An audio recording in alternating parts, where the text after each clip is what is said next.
First of all, I'd like to say that it's really a pleasure for me to welcome you here.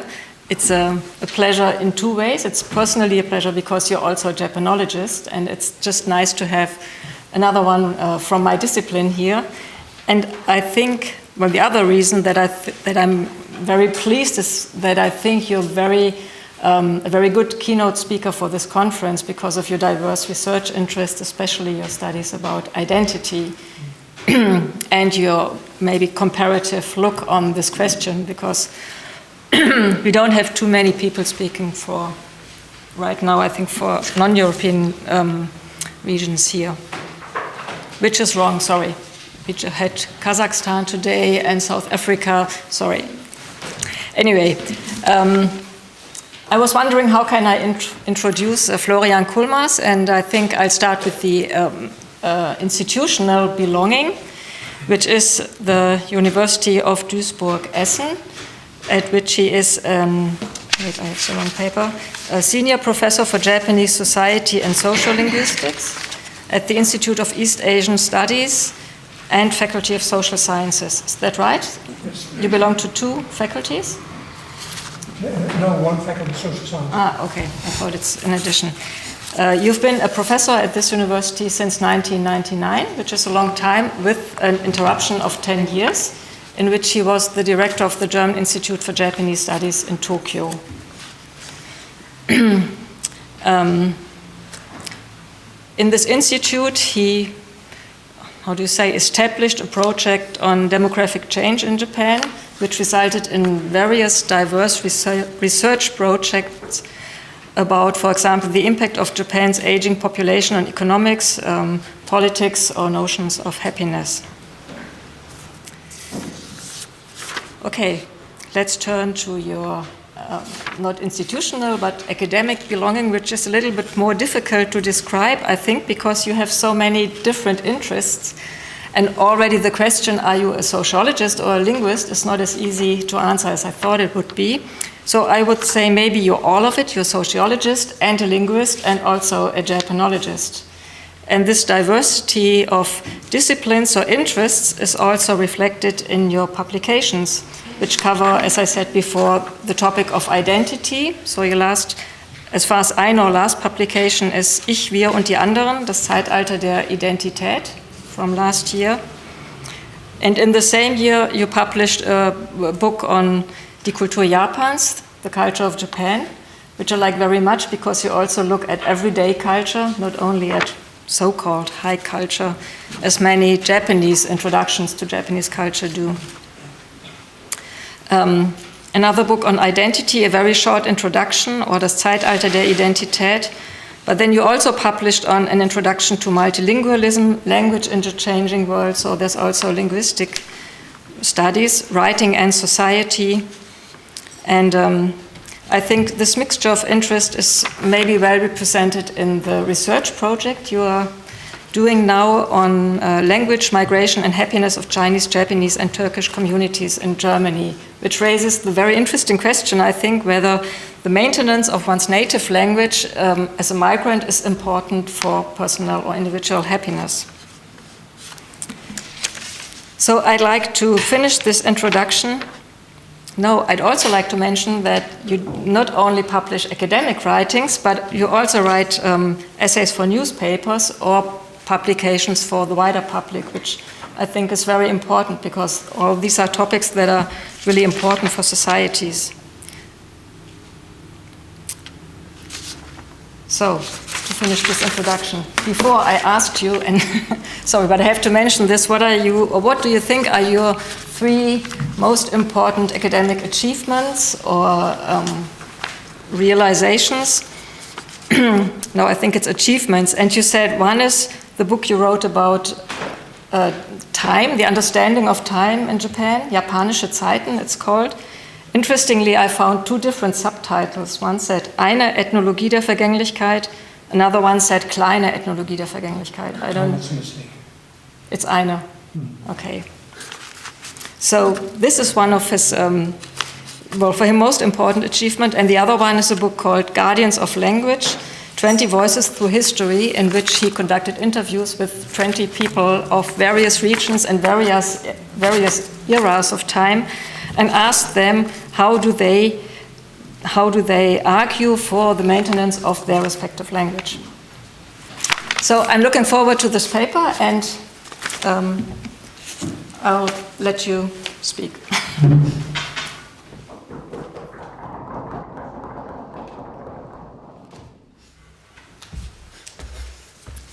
Thank you, Monica, for your kindness. Good evening, ladies and gentlemen, once again, or perhaps good afternoon, good morning, I don't know, wherever you may be. It's been a long day, and I'll try to help you stay awake by walking you through a little picture show. It's a pity more students aren't here, because I was going to begin by asking them a question. But I can ask you this question anyway.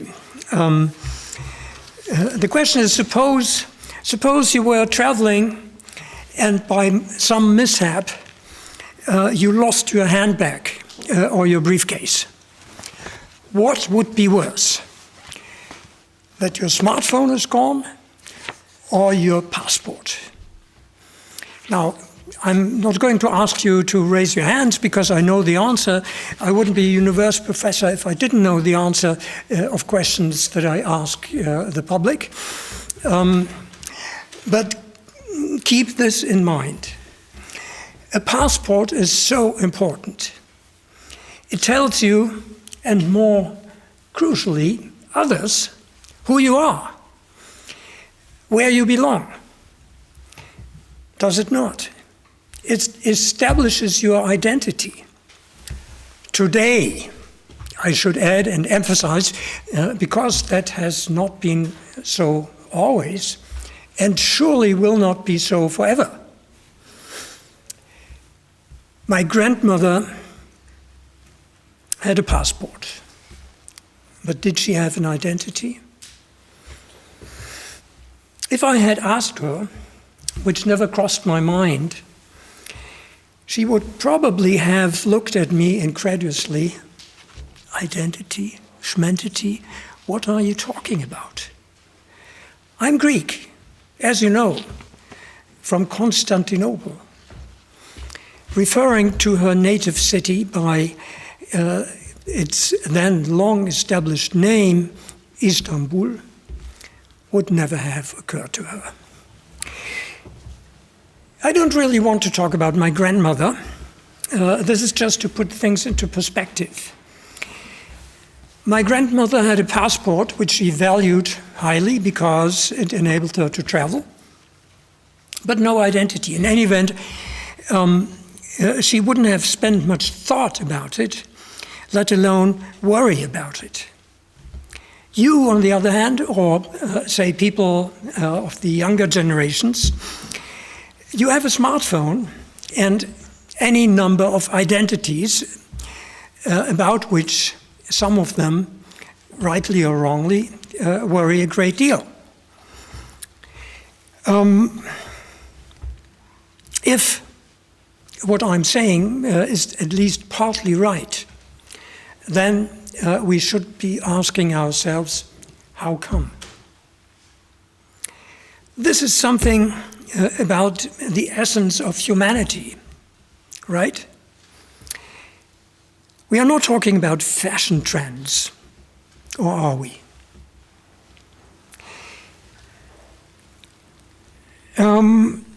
There can be no denying that serious scholarly discourse sometimes exhibits features of fashion trends. Fashion waves, I should say, and those who are surfing these waves are not always aware of doing so. Give you an example. Consider the identity wave. Looking at occurrence of publications, we find that throughout the 19th century and right through the middle of the 20th, books carrying identity in their title were few. Then, quite suddenly, the breaker built up. French, German, Italian publications exhibit exactly the same wave. Even Chinese, although somewhat less obediently, because the Chinese term doesn't exactly mean the same thing. But the identity tsunami swept around the globe. However, since ocean upwellings and coastlines vary, it didn't hit the coast in the same manner everywhere. Identity, sure enough, came to Japan as an English loanword in the 1970s, 80s. But so far, it didn't cause all that much damage there. According to a recent survey, some 53% of respondents had heard of the word, and of those 53%, some 20% each understood or somehow understood what it meant, while 12% of the respondents didn't understand it at all. In Japan, the identity craze had its limits.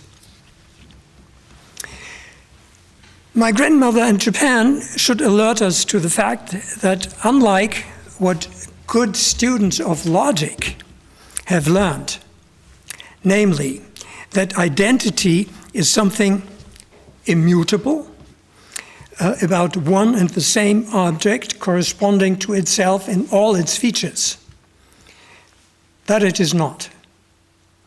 That is what good students have learned. So we have to find out what then it really is. Further evidence that identity is a contingent topic can be found when we look at subject-specific social science dictionaries. For example, the Max Weber Dictionary, Keywords and Central Concepts of 2005 contains no entry identity. Or take the Dictionary of Marxist Thought by Luigi Benedetti of 1991. No entry identity. Same thing in German specific, subject-specific dictionaries, Kleines Soziologisches Wörterbuch, Helmut Schöck, Idealtypus, Ideologie. In between, no identity. And I could go on and on. The Social Research Glossary has no identity. None of these works discuss identity as a central concept. Thus, when the social sciences were young, identity was of little or no concern. Looking at book publications more closely, we can narrow down the time frame when the identity wave really surged. 1975, 1,813 such books with identity or French-German equivalents in the title. A generation later, 2019, almost tenfold, more than 16,000. If we look at the German catalog of books, again, the same pattern. The 30 years from 1920 to 1950, just meager 50 books of that kind. Then we see a significant increase in the next 30-year interval, 1950 to 1980. almost 6 times as many, and then it takes off. 10 times, more than 10 times in the next 30-year interval. What does the explosion of the literature about identity mean? What does it mean? Here I give you 4 possible answers. Sorry. 1, until the 20th century, an important feature of humanity went largely unnoticed. Science makes progress, so perhaps. 2, science, especially the social sciences, are susceptible to fashions. 3, something in Western societies happened to make the identity virus break out and infect ever more people. And 4, only the wrapping was changed. Identity has been there all along, but called differently. Now, it would be very nice if one of these 4 answers would settle the issue. Unfortunately, it seems, it is my impression, it is more likely that they all interact. And that makes for a difficult puzzle to sort out. For one thing, books about about identity were, of course, not the only ones to grow in number during the time in question.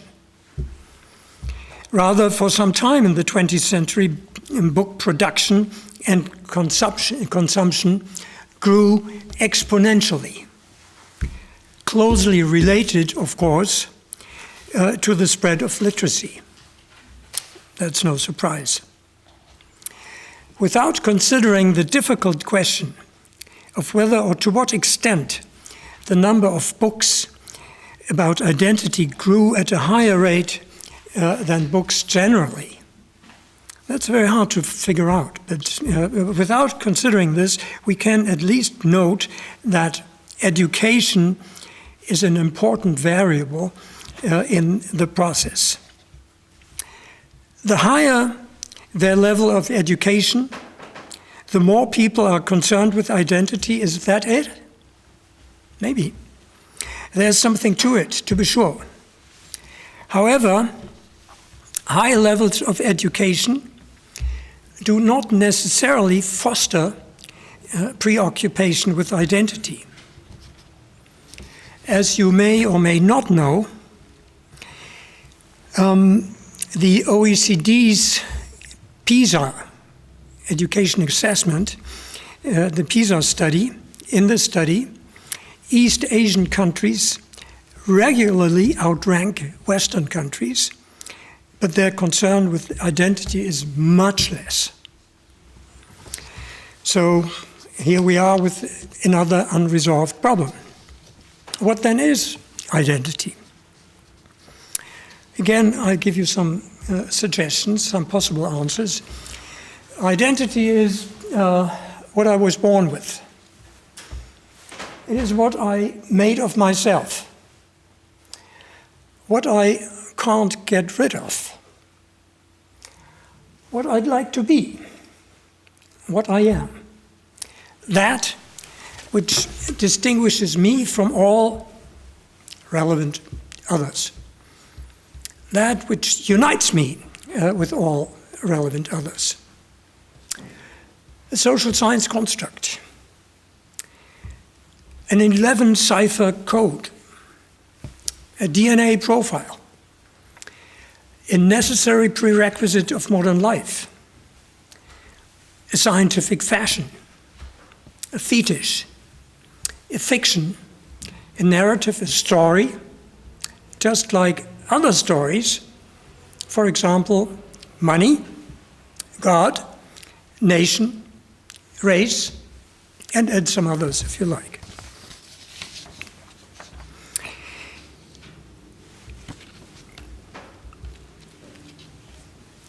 Other definitions could be added almost at will, and this is unfortunate because the more frequently a term is used, the fuzzier its meaning becomes. Even when we limit the concept of a particular kind of identity to a particular kind of identity, say, for example, national identity, we are confronted with quite different, even opposing understandings of it.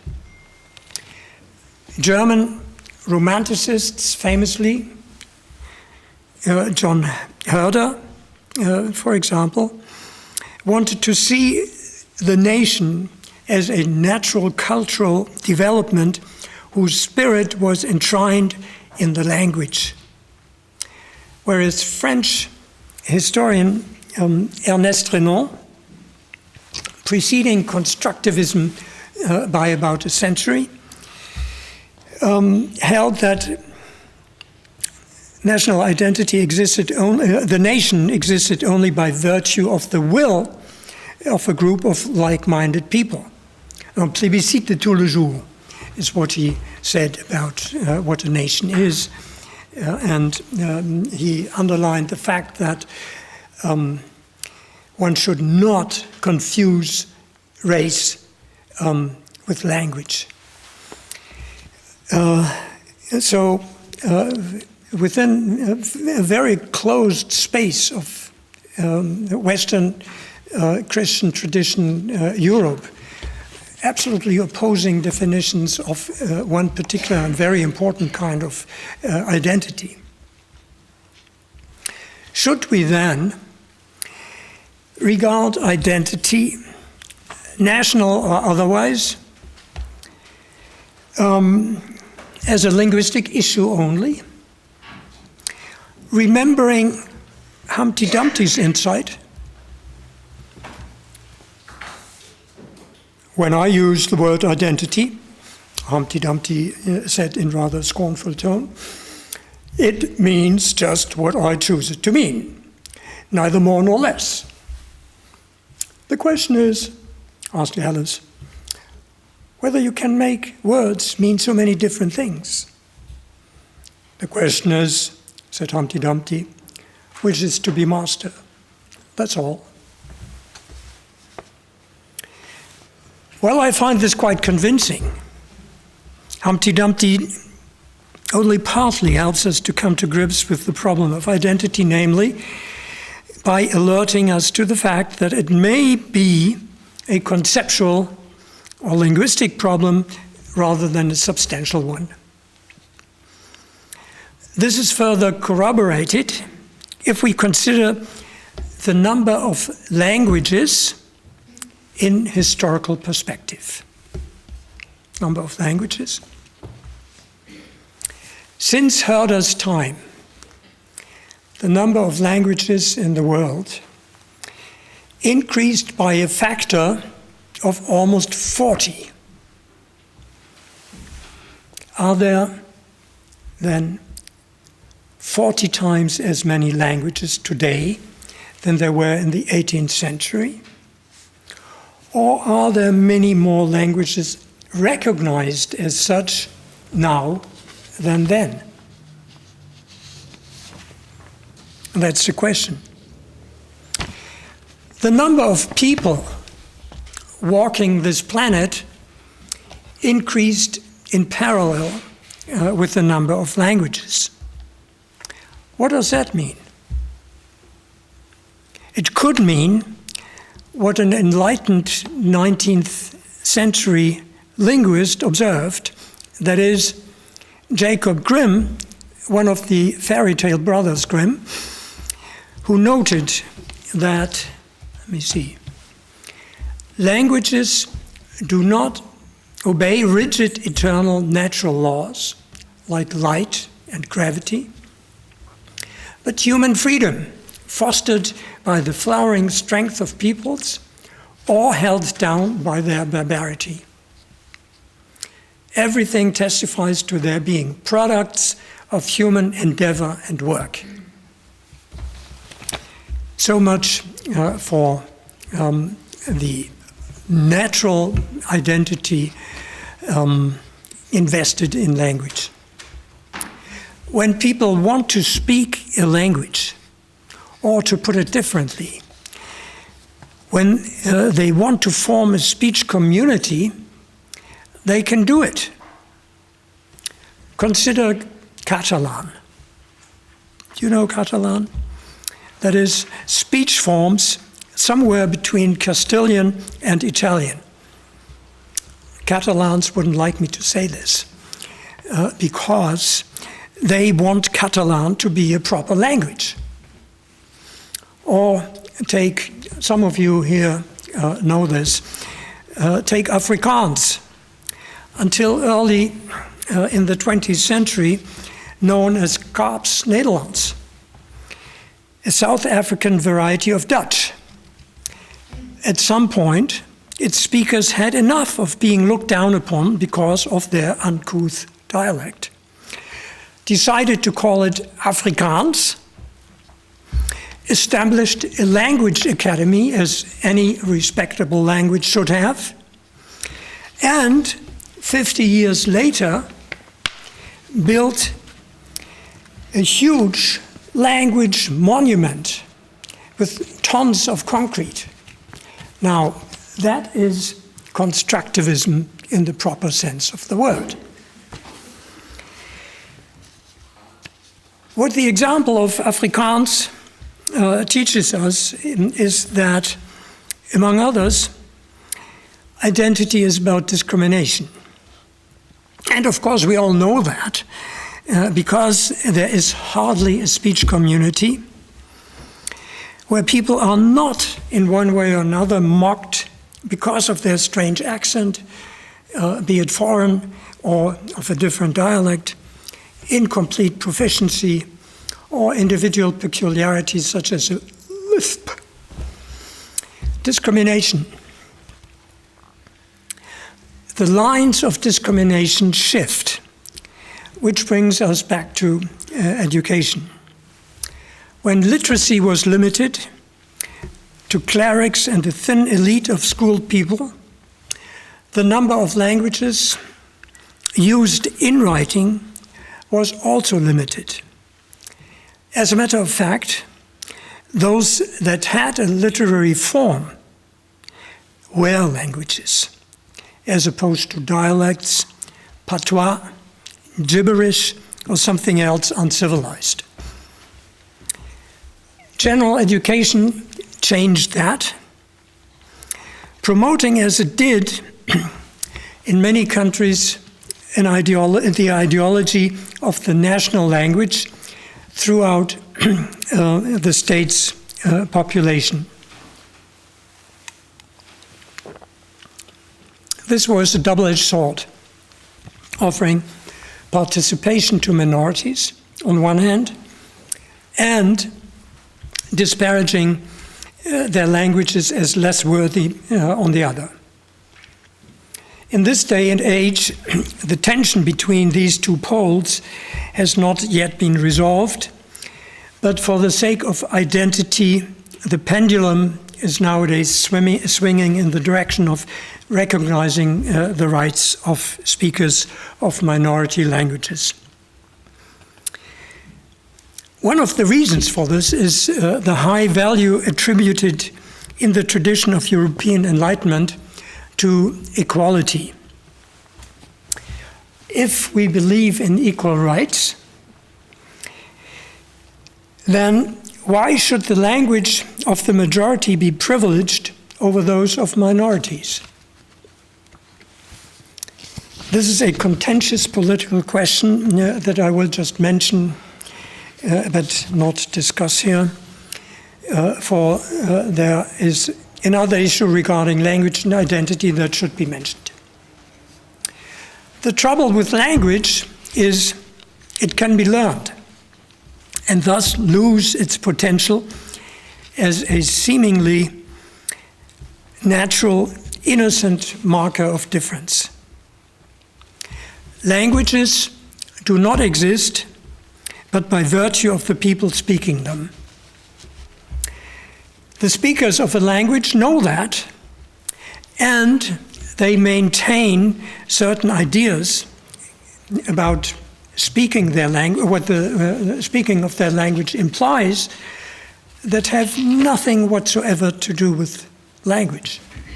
For example, that speakers of German are white, and speakers of Japanese are yellow, and speakers of Hindi are brown.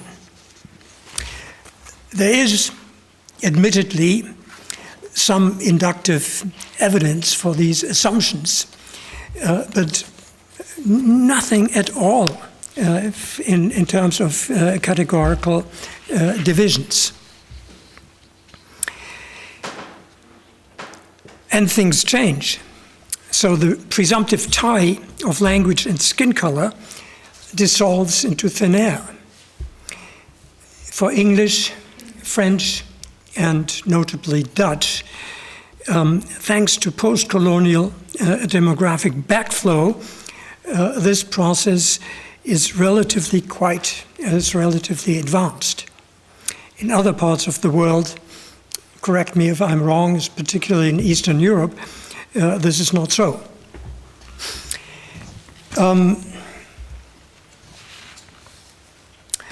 One should think that race and language are entirely different domains of human reality and thought. However, when it comes to discrimination and belonging, they have some things in common. For instance, racism has a close counterpart in linguistic purism. When the notion of national language, together with nationalism, was still in its early phase, Max Weber characterized his times dryly as the age of language conflict. Since language is still politically charged, this age continues, which is why Pierre Bourdieu spoke of le langage autorisé. The world being organized as it is, not being able to speak that language, la langage autorisé, is often a disadvantage, because language is considered something like a passport. It establishes your belonging. True, in many ways, your language actually gives you away, which is why forensic linguistics is a serious field of expertise. In most cases, we can say with a high degree of certainty, by just listening, whether a speaker is male or female, comes from, say, Tübingen or Stuttgart or Liverpool, is a city dweller or a country bumpkin, and so on. The same about handwriting.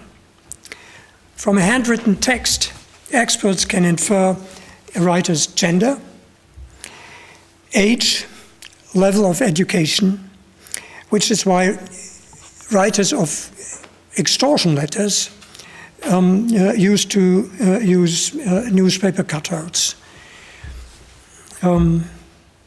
Race doesn't necessarily show in speech or handwriting unless people want to.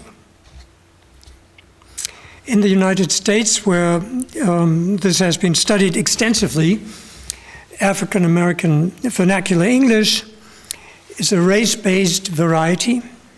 Its speakers continue to use assertively by way of signaling their group affiliation and defending themselves against discrimination. This can be considered a paradigm case of turning a weakness into a strength, or of reframing an exclusionary feature as a characteristic of self-esteem. When they grow up in a national language environment and receive school education, everyone can acquire the standard variety. That is possible. Yet, even if they do, many people choose to use other varieties, such as African American vernacular English, or Swabian, or Marseillais, that is a southern French dialect. In November last year, the French National Assembly approved a law banning discrimination based on a person's accent, calling the practice a form of racism.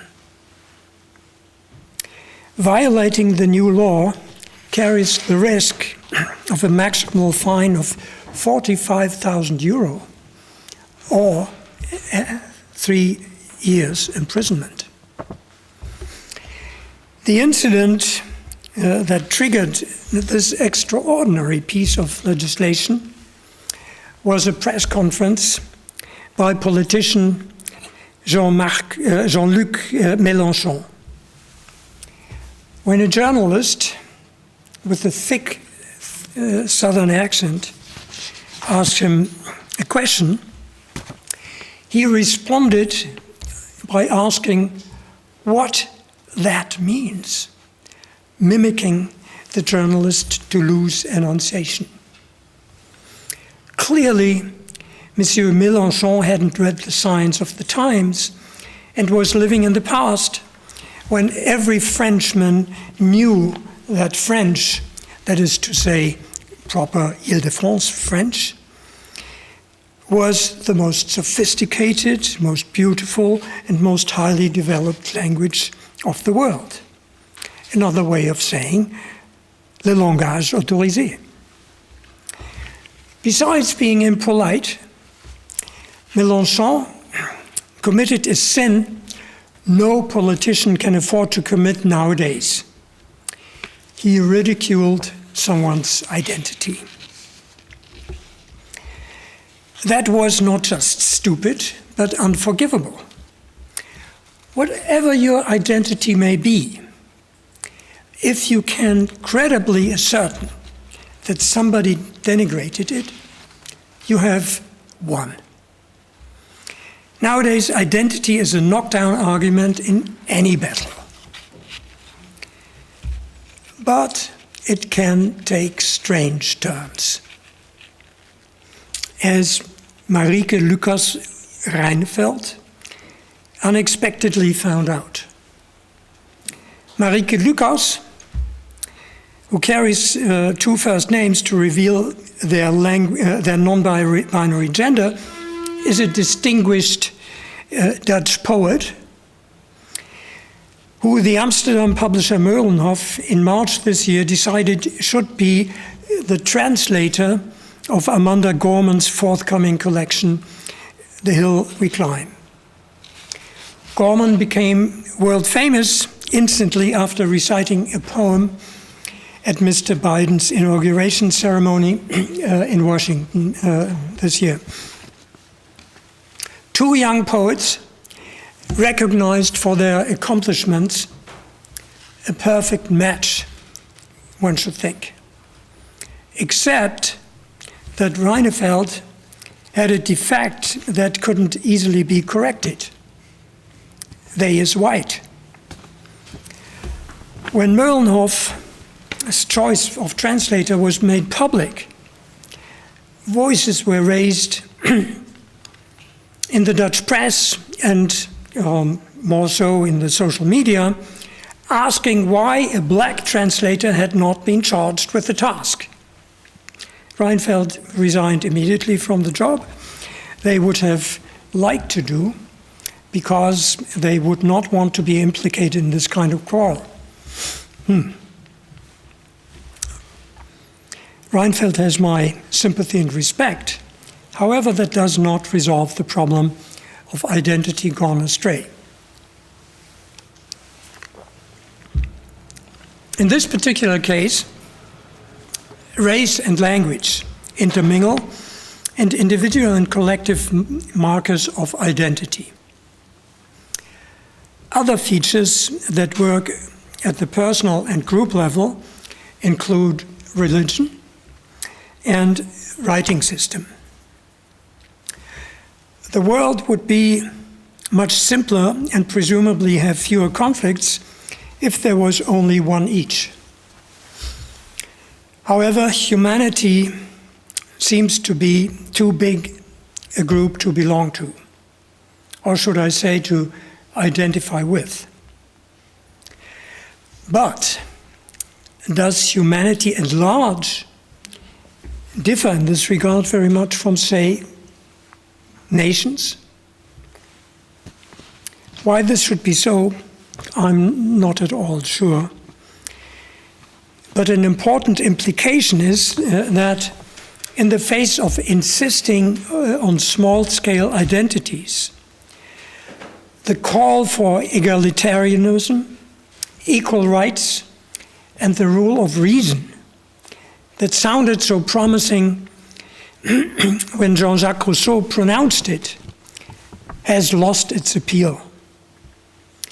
In our postmodern age, as a normative concept, equality is interpreted differently from how it was understood at the time of the transition from feudal to modern societies. Even in academic circles, equality means difference, or diversity, I should probably say, as the correct terminology would have it.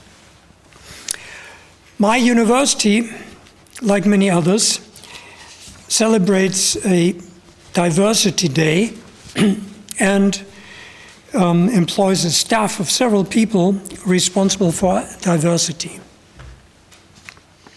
For an institution that is, or at least should be, committed to nothing but scientific insight and truth, I find this surprising. Should it not be a matter of course that people be hired, exams be graded, and research funds be allocated on the basis of nothing but scientific merit? And shouldn't people who violate this very simple principle be severely punished?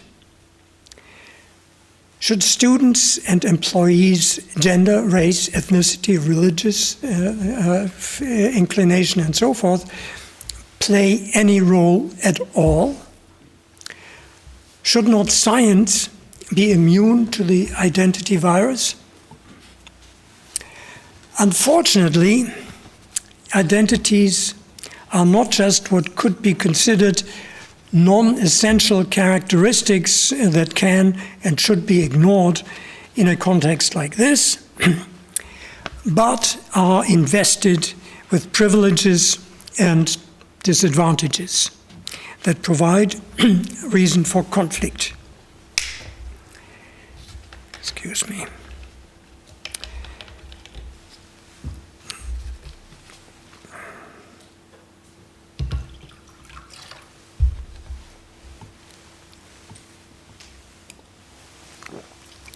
And it isn't easy to eliminate these reasons for conflict by just setting a standard non-discrimination. I'll give you a clear case. A couple of years ago, a highly prestigious Japanese medical university was found out to routinely lower the test scores of all female applicants. So gender counted more than that someone was a good student. What can you do about that? Apparently, just adopting a general policy of non-discrimination is not enough. I'm citing this example here not in order to show you what kind of hopelessly male-dominated culture Japan is, but to illustrate with a clear case the fact that identities and interests are intertwined and that this intertwining can be quite complex. In the event, gain and gender are the relevant variables. Japan has a strongly profit-oriented socioeconomic system. The medical profession is attractive because it promises a good income. At the same time, there are ideal types, or call it identities of social roles, such as mothers, fathers, doctors, politicians, and so on. In Japan today, we can detect a certain inconsistency, a certain status inconsistency between the two as regards the position of women. Their educational level is as high as their male counterparts, but their income is not, because the male breadwinner, the female manager of the family model, is still firmly rooted in large parts of the society. So, who should be given the chance to study for a high-income job? The other part of the story of the Tokyo Medical University scandal is the cost of parental leave that rises for hospitals with every young female doctor. Japan has a generous parental leave system, in principle based on the equality of the sexes, but in actual fact, 8% of working fathers took leave in 2019, 83% of working mothers in the same year. How does this relate to identity? Well, the society we live in, most notably the society from where the identity wave originated, is one where everyone has to sell their skin in the market. That, above all, is what remains of Jean-Jacques Rousseau's call for equity. The autonomous, self-responsible individual, rather than the family, the clan, the hamlet to which he or she belongs, has to provide for their own subsistence. The commercialization of life had, among others, the effect to make people aware and teach them how to present their sales points. As the saying goes, sales points, that's about advertising, right? Ideally, you manage to turn your sales points into a brand, or even better, become an influencer. Now, if you are not up to the challenges of this calling, become an influencer, there's at least another contemporary way to show your identity. Get it under your skin. Over the past 2 decades, tattoos have mutated from stigma into an acceptable identity statement. In the past, tattoos were used as symbols of belonging, for example, to the naval community. They were also used as a mark of social exclusion, a function they had until just a couple of decades ago almost universally throughout the countries of the Western world.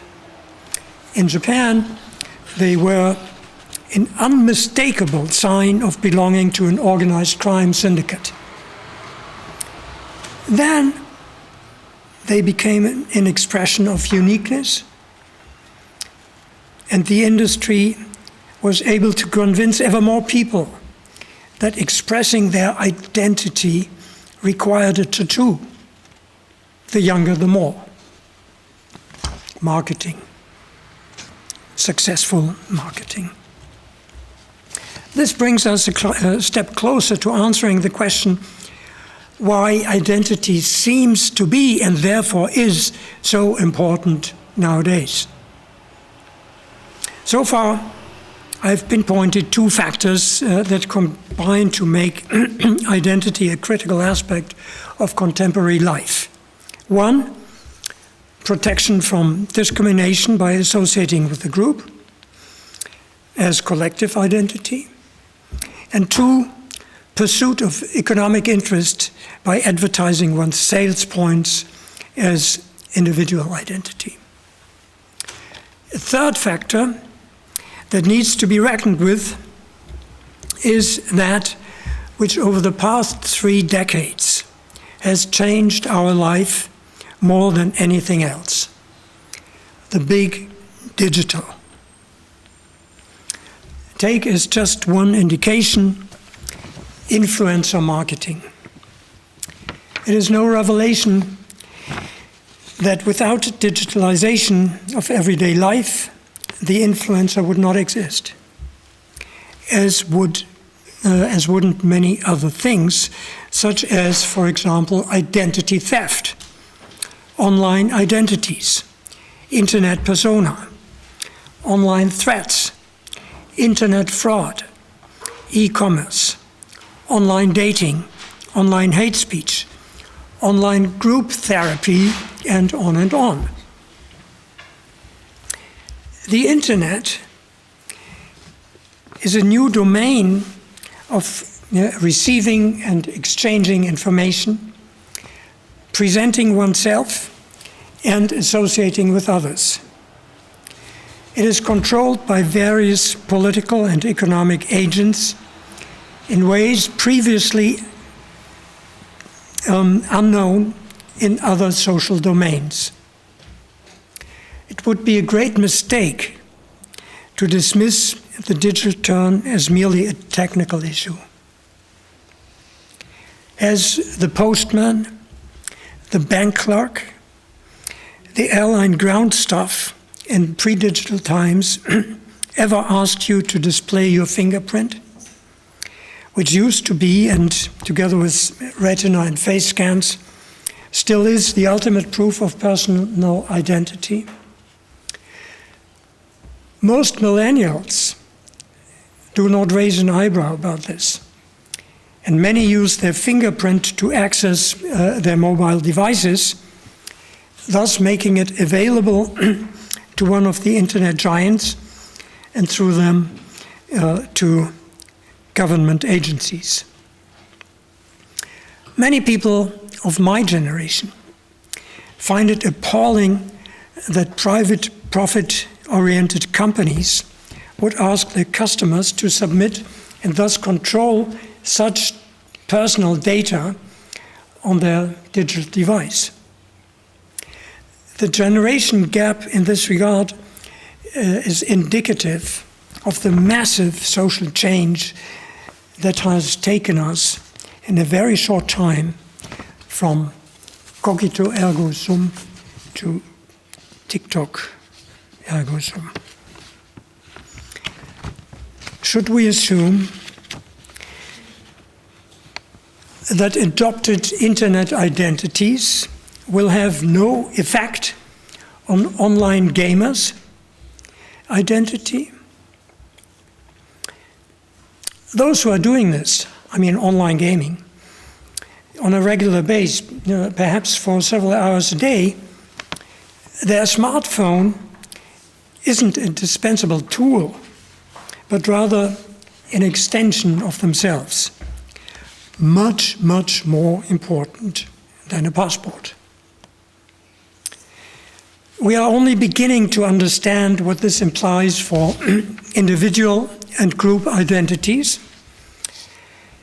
However, we know that the digital turn must be taken seriously in social terms, which will have a bearing on identity, collective, personal, and legal.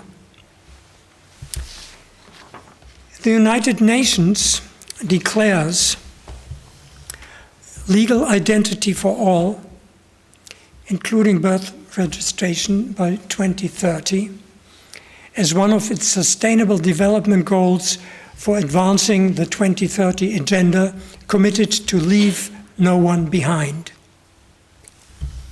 A legal identity that will be feasible in all likelihood, legal identity for all, that will be feasible by digital technologies only.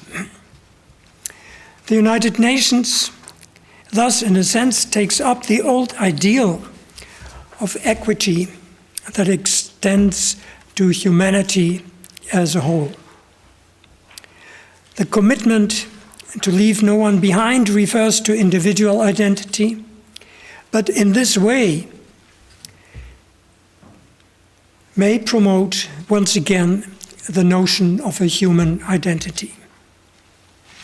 To sum up, I have argued that identities have in recent decades become foregrounded because they are intertwined with interests.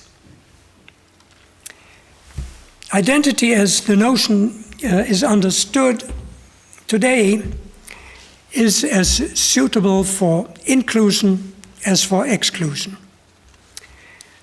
Its propensity for promoting cleavage and conflict must be seen as a side effect of the upheavals of modernization, the formation of national states, industrialization, social class restructuring, and a shift from tradition-directed social relations to contracts between self-responsible autonomous individuals endowed with rights and accountability who must sell their skin in the market.